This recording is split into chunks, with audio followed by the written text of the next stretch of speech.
Hello everybody, welcome back to Shadowrun Dragonfall. I guess we're just gonna go in. Oh, hi. So there's a mage over there? No. Why do they always get crits on me? Like, if I'm not in cover, they always get crits. Oh, great. This seems like cheating. Just gonna say, like, the fact that they all got to move before I did literally anything strikes me as cheating. Kind of think that's unfair, but maybe that's just me. I mean, yeah, just give her haste again, because this is not a good spot to be in. We are basically completely out in the open. We have nothing in the way of cover. We have not really a large amount of damage output. Like, our most damage is going to come from Iger and or Glory. Speaking of which, let's Adrenal pump it up. Adrenal pump it up. Thank you. And get in there to slash him. And we got a Grenadier. Are you... Okay, you're just an Enforcer, but it looks like he does have a grenade. Like, is that a grenade launcher or an assault rifle? I can't really tell. And of course, by the logic of most games, assault rifles double as grenade launchers. So there's that to consider as well. What do you have shots on, Iger? Nobody. Only that one. Okay, well, we're going to get you in the corner, which is a really incredibly bad idea, and I should not have done that, actually. I am not good at games, guys, so we're actually going to get you behind this. And then, does the shotgun do more damage? I guess it does. Do we want to try to get AP damage? Do we have a... Let's see, we got crit chance. We could... what's your crit chance? 57%. 57%. Ooh, 63% chance to hit. What? Go for it. Haha! That is a lot of enemies. That is entirely too many enemies. This is a problem. This is... Oh, jeez. That's a lot of mages, too, actually. This is not the best. Oh, that's a troll. We haven't found many trolls. And of course, he's going to make Glory fall asleep. She's got a grand total of 1 move. Thank you for missing. Haha, hitting your own guy. Oh no. Ow. She needs health. So we're just gonna let her heal up, I guess. Take a turn to, you know, lick your wounds. Oh, my drone died really early in this mission, and now it's just completely useless. I probably should not have invested too heavily in that drone. Whoops. We really don't want to get in there either, to be honest. So let's see if we can just kind of take some pot shots from back here. That wasn't too bad. Can we get Dietrich to... We'll get him in there, at least. You know what? Yeah. Drop him on a ley line and let him go to town. Bam. Aha! Hey, we finally got the achievement for killing somebody with a magic... Or actually, that might have been for killing them while standing on the ley line, which might have been the achievement in the first... I mean, probably. So we have this mage sleeping. This mage is not, though. So we may want to go for him first. Pop. Hey, pop. Well, that didn't work. 0 crit chance. Ugh. Go for it. Well, wow. That was literally a 99% chance to hit that you missed. So, thanks for that. You're gonna kill your own guy. Yep. He's about to die. Do you guys have any more grenades you want to throw? Of course they do. Bam!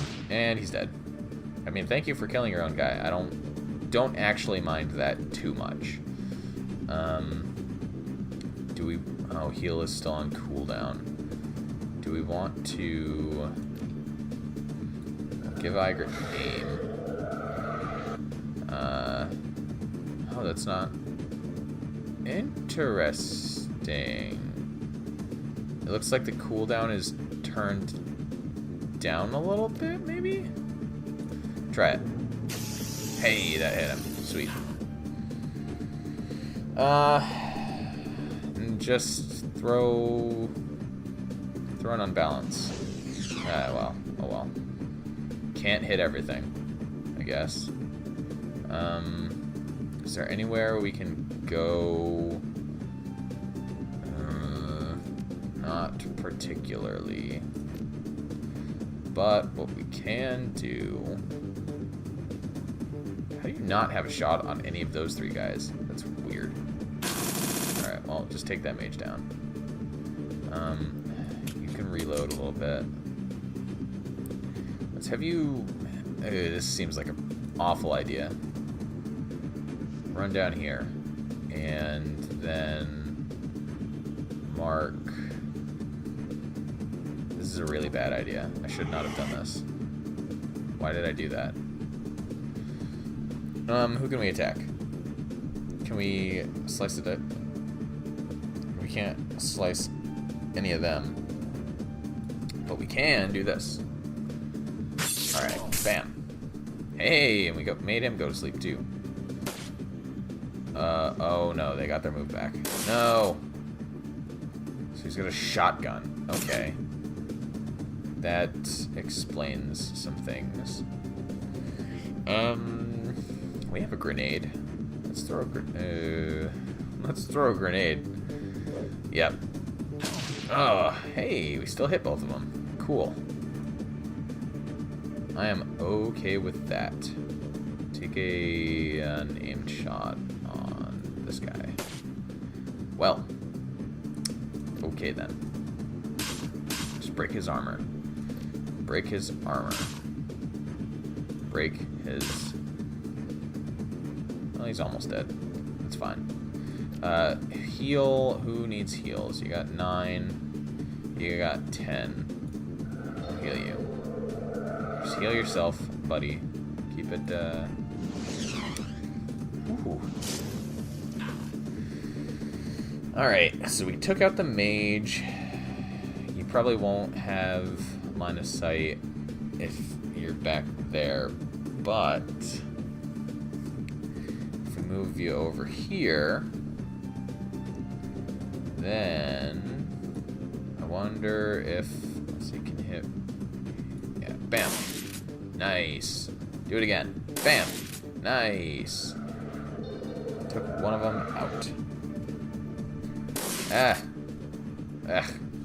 Stop shooting Dietrich. Jeez. Good block from Iger.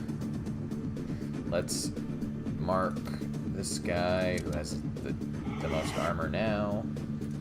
And then take some more shots at this mage who, for some reason, is just invincible. I mean, not literally, but go for the Enforcer Glory. Well, or not. And knock out his AP. Yeah, knock out his AP. I like melee.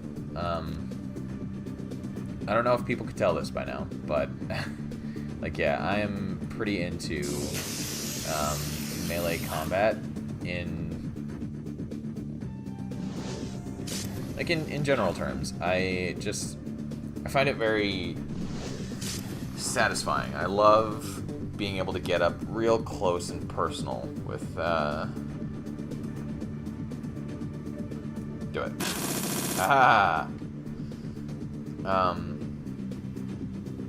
With the baddies. Like, I love playing monk type characters in RPGs that, like, in RPGs that allow for, like, fist combat, which is unfortunately very few, because in a lot of RPGs, hand-to-hand combat just does not scale. Yeah, let's go.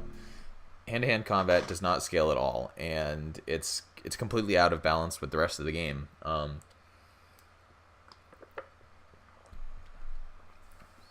Oh. The sounds of machinery fade behind you as you venture further underground. Whoever built this facility was clearly well financed. It must have taken years to design, excavate, and build a complex like this in security. You continue through dimly lit halls, finally stepping into what appears to be another laboratory area. The corridor before you is deserted. Dr. Adrian Vauclair is somewhere within this facility, and with him, the answers you seek.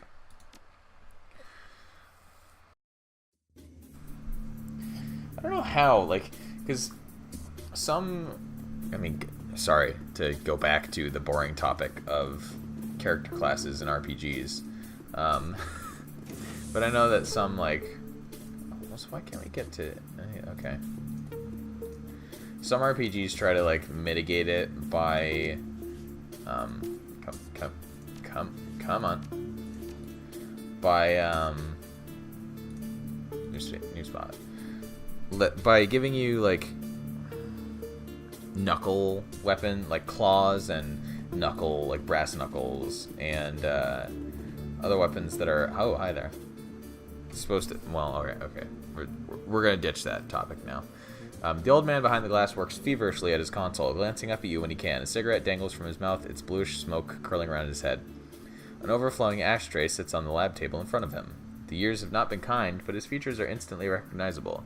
Despite his age, he still has a strong chin and high cheekbones that you remember from Green Winter's DVD. This is Dr. Adrian Vauclair. As you approach, he stops what he's doing, a look of intense irritation on his face. He clears his throat, and a harsh rasping sound emerges from the loudspeaker next to the glass. So you're the Shadowrunners that Audrun warned me about. I assume you left a trail of corpses in your wake. And you must be Dr. Vauclair. You've got some splaining to do. You must be Dr. Vauclair. That's right. He scowls. I don't know why you insist on interfering with my work, but I assure you, that's over now. He reaches down, flips a switch. You hear a loud thud and a click behind you as the door locks shut. You'll find that the blast door behind you is sealed, and that the laboratory you occupy is fully secured. An important precaution. We keep our test subjects in there, and they are far more dangerous than you. He takes a drag on his cigarette. I won't permit you to cause any further harm, Shadowrunner. You'll remain trapped where you are for your own good. Break the glass between you. I'm not sure I'm physically strong enough for that. Let us out of here, Vauclair. We need to talk. Why don't you come out of your little... Iger, why don't you...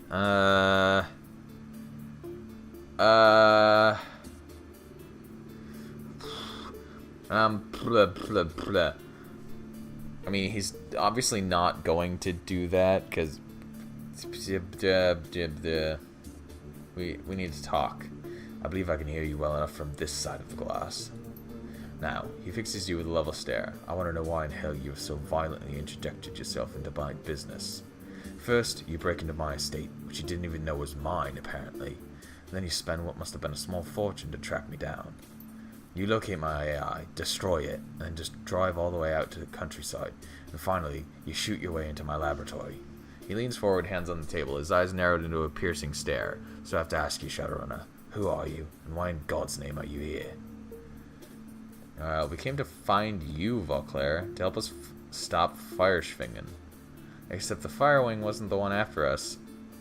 After all, it was you all along, wasn't it? Vauclair sighs, covers his face with pale, nicotine-stained hands. To help you stop Fireschwingen. That is ironic. But yes, you're correct. I'm the one who's been hunting you. The one who sent Apex and Audrun after you. You're gonna pay for that, you bastard. Why attack the Cruise Bazaar, Vauclair? Why kill Paul Amsel? It was necessary to preserve the secrecy of my work, for the greater good of all. I know I've wronged you. For this I'm sorry.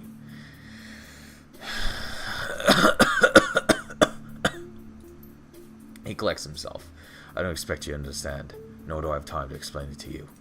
He straightens, glances back at the screen on his side, and nods curtly. Now, I must know. How'd you learn I was still alive? How'd you even know to look for me? Did someone send you? Your brother said you were the world's only hope to stop the Firewing from returning. Your brother got us into this mess. He hired us to break into your estate. We pieced the rest together from his journals. There's a bunch of antiquated DVD storage. Let's talk about Dragonfall, the bloody corpse of a guy named Green Winters. He hired us to break into your estate. We pieced the rest together from it. Valclair starts, and a sudden movement of his arm sends his overflowing ashtray flying from the table in a cloud of ash. My brother, Hermie. It's been years. Have you seen him? How is he? His brow furrows. He takes a step towards you impatiently. Well? Oh, you mean you didn't know? You killed him too. Just like Paul and Monica. Sorry, Doc. He was digging too deeply into the Firewing, so Apex killed him. He slumps into the chair next to him, his whole body shaking. I didn't. He's suddenly overcome by another fit of coughing. He steadies himself on one arm of the chair. Apex. He clutches his chest. I should have never trusted that thing. He closes his eyes, and a tear traces its way down to the gaunt hollow of his cheek. Oh, Hermie. Things I've sacrificed. All for this. All for Panacea. All for tonight. All for what, Valclair? Tell me what's going to happen tonight. You owe Hermie that much. He looks up dazed, his eyes focused. What's gonna happen? Oh, yeah. Tonight. Tonight will be the end of the dragons. Not just Fireschwingen. All dragons. You had a bad experience with one dragon, so now you're gonna wipe out an entire species? Oh, why didn't you say so?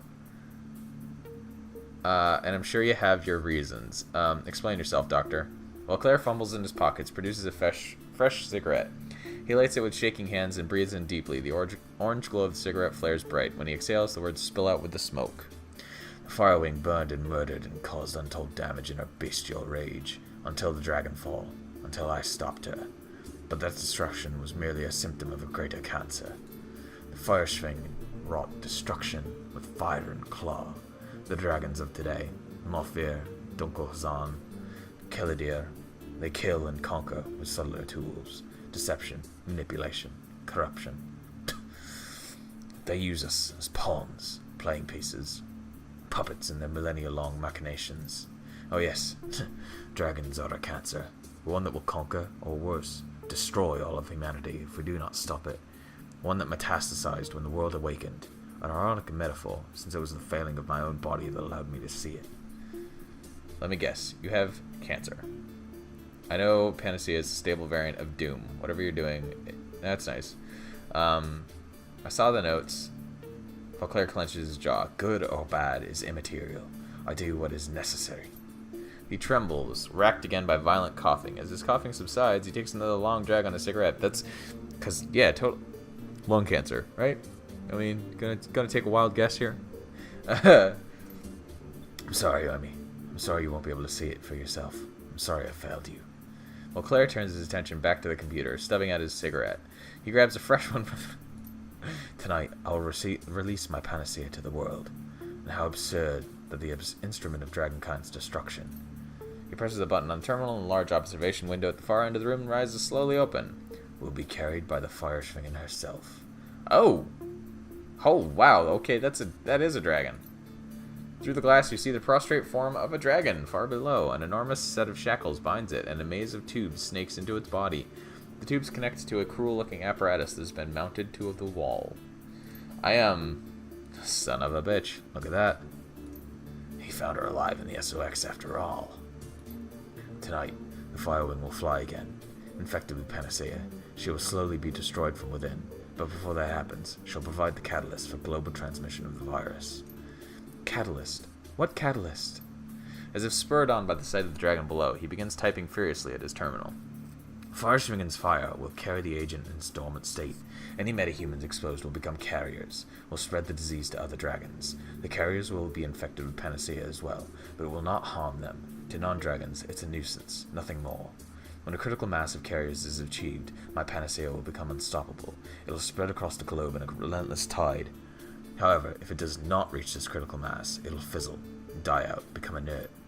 Hence the need for a ground zero, a flashpoint for a mass infection event. He looks to the ceiling, mumbling to himself. I'm sorry, Hermie. I know you loved your flux state, but that doesn't matter now. It must be Berlin. Hold on. You're gonna sick the Firewing on Berlin? He continues his work, filled with a feverish energy. To save the world, yes. For Panacea to work, Berlin must burn. A sacrifice, one for the greater good. Fireschwingen will breathe her infected fire upon Berlin. Thousands will die, and through that destruction, the virus will take to the air. A critical mass of Berlin's metahuman population will be exposed, but no one will even think to quarantine the city until it's too late. The flux state lacks any centralized authority. Corporations will evacuate their own. Thousands will flee the city, infected. He mutters, his voice growing more detached. Oh yes, Hermie. Berlin is the perfect flashpoint. It wasn't supposed to happen tonight, no, but this little intervention of yours leaves us no choice. So let us see. He squints at his screen. Tonight's wind patterns dictate the ground zero be Tempelhof Schöneberg. Highly populated, the virus will spread quickly enough from there. There's only a few kilometers from the cruise bazaar. Don't do it, Vauclair. I swear I'll make you hurt if you do, and I'll make it last.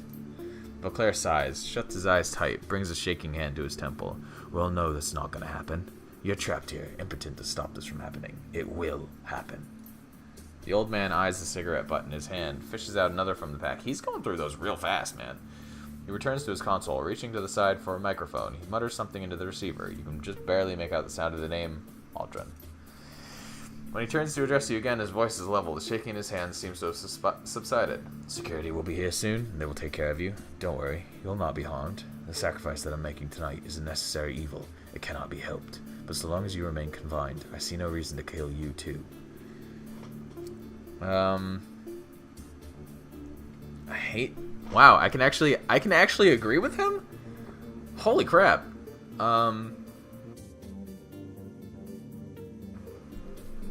That's surprising. Like, I'm curious as to what that'll happen. Like, what that'll do, because I can't imagine my party is gonna like go along with that. But I'm curious and impressed that they allow you to see his point, because actually this is something I've thought about before with regards to RPGs, where, like, you know, near the end of the game, the primary antagonist has this big long spiel explaining their plan and yada yada yada, and I've remarked before that, like, it always kind of disappoints me that you can never be, like, you can never listen to their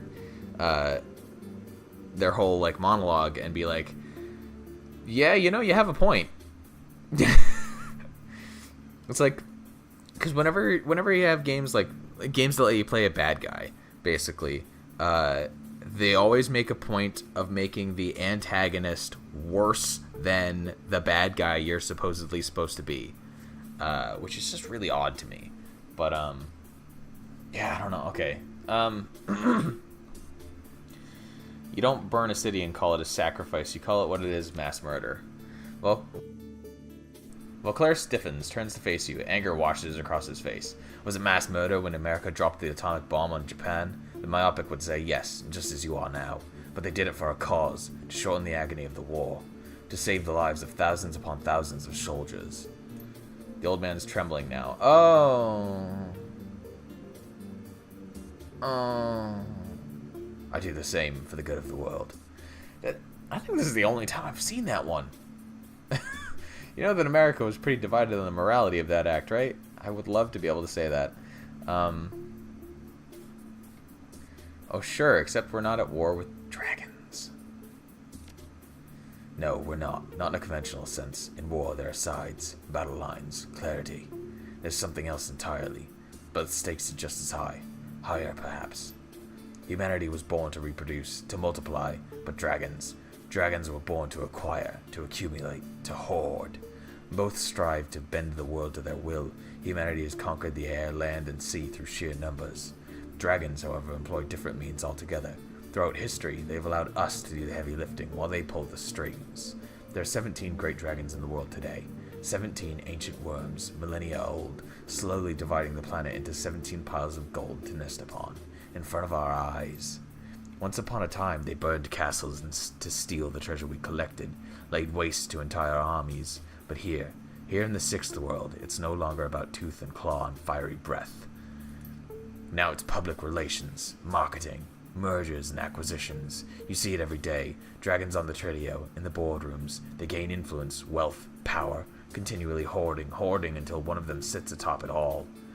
Perhaps not in this cycle of the world, perhaps not in the next, but one day, one worm will stand alone, triumphant, with all of humanity as its castle, with all the world, with all the world as its prize, and that, he trembles, his voice dropping to a whisper, that I will not allow.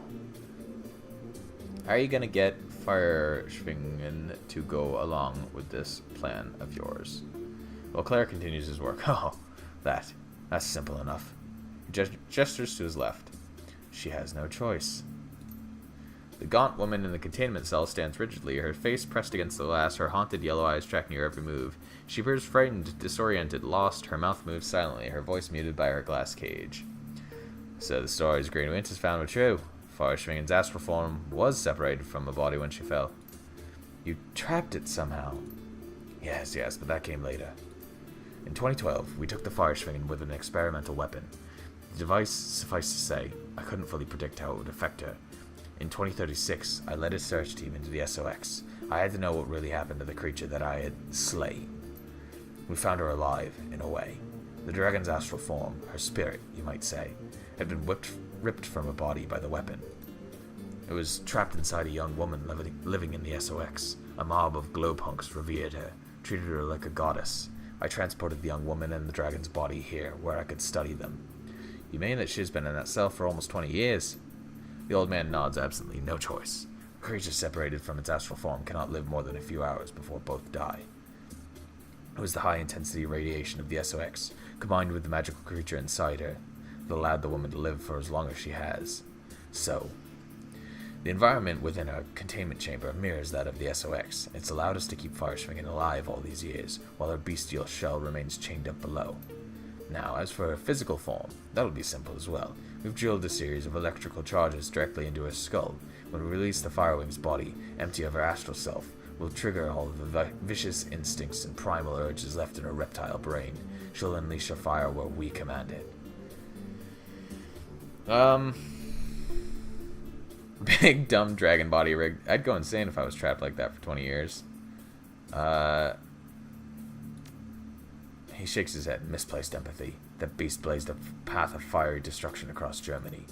But no matter. I have more important things to do than debate the morality of this with you. Fireschwingen must fly. Berlin must be sacrificed, and it must be tonight. Now where's that damned Audrin? What if this virus mutates into a strain that can kill us, too? An intelligent question from the Shadowrunner. Surprising. Unfortunately, I don't have time to explain it to you in detail. And since you're locked in that laboratory with no chance of escape, I don't really need to. But understand this, I'm an expert in my field. That is not an idle boast. It is a certifiable fact. And I've worked with nearly unlimited resources for over 40 years, focused on one goal. 42 years of isolation, of secrecy, dead to the world, dead to my brother. All for this, my life's mission. It will work. He looks down. I promise you, Hermie, it will work. Biotech. Why Biotech? Why? Yes, the because I said so defense. Very professional of you. He shoots you an icy stare. Say what you like, it matters little to me. My panacea will change the world. In the end, you'll thank me.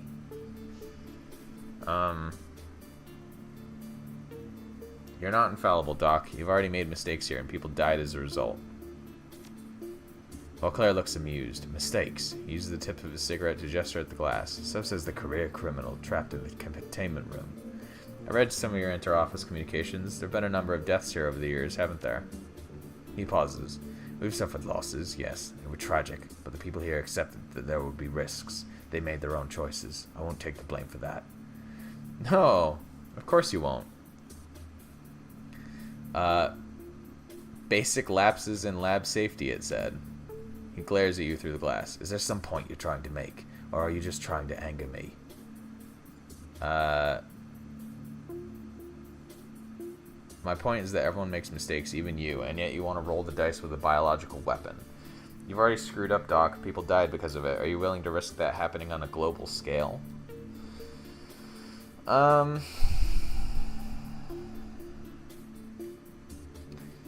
Everyone makes mistakes, or you've already screwed up.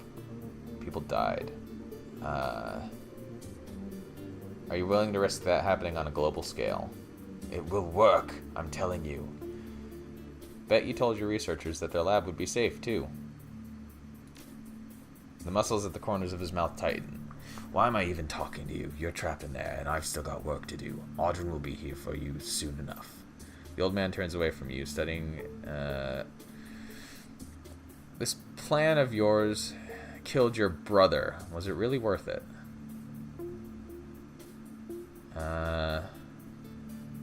I'll help you if you'll let me. Wow. Well, Claire's fist slams into the table, sending his cigarette flying in a cascade of sparks and ash. No! Nothing can make that right. Nothing. He runs a hand through his unkempt hair, blinking through a haze of sudden tears. Damn it, Hermie. Why couldn't you just let me go? That's entire because you're about to murder my entire Kies.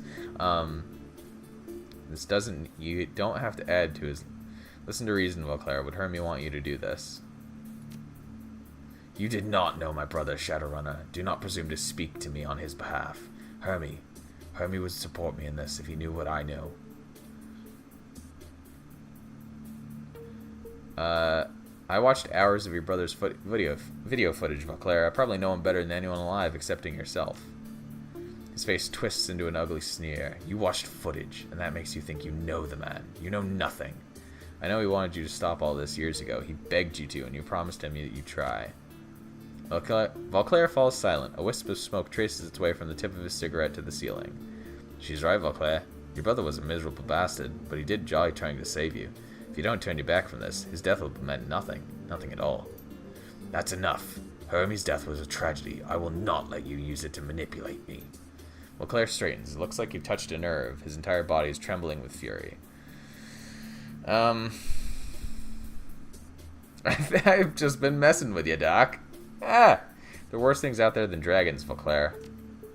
He grinds his teeth in exasperation. Another pearl of wisdom from the Shadowrunner. The great dragons represent an incalculable threat to our survival as a species. To spare them for fear of some unknown nebulous danger would be absurd. Besides which, there's nothing that's worse than a dragon. I am in a position to know.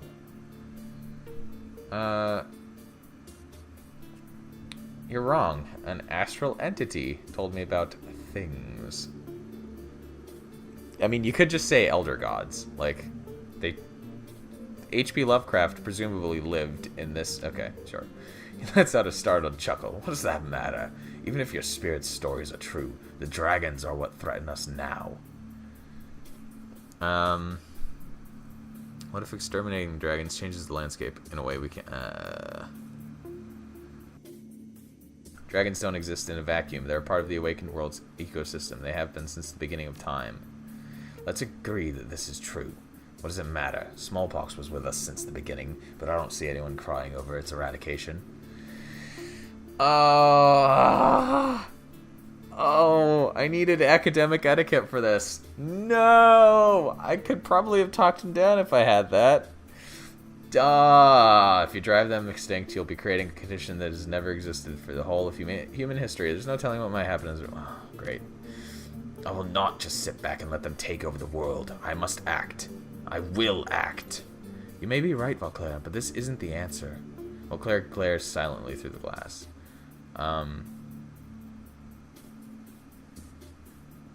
If Hermie were here with us right now, listening to this conversation, he'd tell you to stop this. Deny it if you want, but you know it's true. He slams his fists against the glass, his face contorted into a mask of rage and grief. How dare you presume to speak for my brother? To hell with letting you live. You're gonna have front and center seats for Fireschwingen's return. I'll see to it myself. You're what, Doc? For a long moment, Vauclair stares at her, unmoving. Finally, his eyes flit to the ground. I'm not... If Hermie were here... Oh, God. The old man continues to stare at his feet. The blood is drained from his cheeks, leaving them sickly pale. If Hermie were here, he would not support this. He'd point out the risks, the unknowns, the sacrifices, much as he always had, before he... Vauclair's jaw clenches. The muscles of his throat tighten as he forces himself to swallow. He would try to stop me. You still have a chance to give him what he wanted. You gotta stick to the mad scientist routine. You can put a stop to this before more people get killed. Vauclair remains silent for some time. Finally, the old man begins to speak. He sounds hollowed out, gutted. For over 40 years, I ignored the rest of the world. I ignored the media and the military, the board of directors at Deal, and my little brother. No, especially my little brother. I wouldn't listen to them because I knew that I was right. I knew what had to be done, what they were all blind to. I was Hermie's big brother. I was the great and celebrated Dragon Slayer. I knew better. He makes a sweeping gesture, a look of contempt on his face. You see this lab, the complex you're standing in, and the plan that it was all built to serve. I sacrificed everything for this. My job, my health, my family. I was prepared to sacrifice Berlin, to feed those people to the same fires that I spent my youth trying to extinguish. And all the while, Hermie was trying to tell me that I wasn't right, and I refused to listen. My refusal killed him. My little brother, the person I loved most in this world. He covers his face with a withered hand. If only I'd heard him. None of this would have happened. I'll be damned. I think you talked him out of it. The old man lets out a heavy sigh, his entire body trembling. When he recovers, he looks almost like a different man, tired and frail, defeated. My cure. The panacea. It isn't ready. I was ready to turn a blind eye to the flaws and deploy it anyway, but my eyes are open now, and I do not like what I see. I cannot change what's been done. I can't bring Hermie back, but I can put a stop to this. I can finally listen to what he was always trying to tell me, to what I would never hear him say, and so I shall. And it is a hard decision, Vauclair, but it's the right one. He stares at his trembling hands, a sad smile on his face. More than 4 decades of planning, all undone in the span of a single conversation. My brother's words, delivered through the mouth of a criminal. I finally listened, Hermie. 42 years too late. Through the speakers, you can hear the sound of heavy footsteps approaching. Hi, Audrin. Audrin. Vauclair looks up at the orc. His voice trembles slightly. There's been a change in shift plans. No time for that, Doc. We're waking up the dragon's physical form right now. Everything is ready for the procedure to begin. You should see to it. I don't remember what his voice is. There will be no procedure, Audrin. The orc pauses. You're gonna have to repeat that. The plan, my plan, is flawed. Fatally so. The dragon will not fly tonight.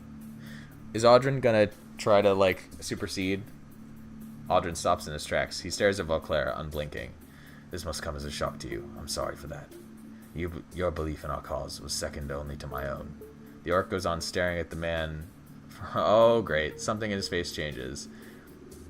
If that's the way you feel, it's been an honor, Doctor. Vauclair smiles. The honor has been Yeah. The scarred orc stares at you through the glasses. Vauclair's body cools at his feet. His eyes are brimming with hate. You shouldn't have made me do that, asshole. The doc was like family to me. I didn't make you do anything. You murdered him. He was going to put a stop to it. The plan. You think I'd just stand by and let that happen? He was stopping it because it won't work. It will. The dragons will die. I've seen what panacea can do. The doc showed me tissue samples. It melted them. The dragons will die, yes, but there's no telling what else might happen. Unleashing that shit could have deadly consequences for all of us. He continues to stare at you. And...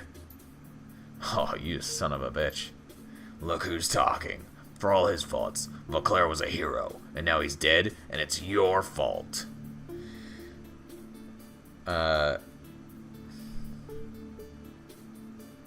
You're willing to kill everyone, including yourself, for it. What I want is change. This world is sick. Anyone with half a brain can see that. So I'm going to use the doc's wonder bug to poison it back to health. It might get better, or it might die. Either would be better than it languishing like this. And if I die, well, so what? He holds his scars to the light. You think life has been a bundle of laughs for me? I'll happily trade mine to make a different world. So you want to change the world, but you don't care what it changes to. Oh, I get it. You had a rough life, and you decided to take it out on everyone else.